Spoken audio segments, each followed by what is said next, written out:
Hello everyone. In this video we will learn how to import receipt from customer from Excel. First you need to go to the tools option, import transaction from Excel. Select your import type, receipt from customer, and you can download a sample Excel file from here. I have already prepared the Excel file. You can mention voucher date, receipt number, receive into cash or bank. Select your customer name, the amount you have received from the customer. If you have any narration you can add into here. The invoice you have received against. Select your setup amount. If you have any discount on sale you can mention it here.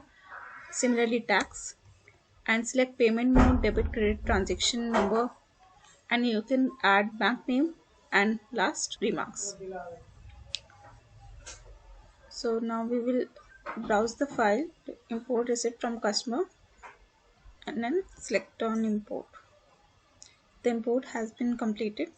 We will close this option and check our transaction now. You can see our voucher has been adjusted already. If you click on the view invoice,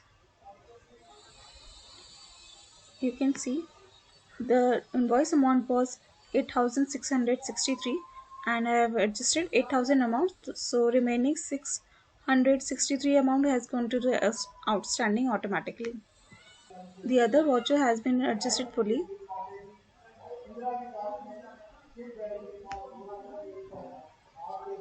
That's why it's showing in the paid. Thank you for watching.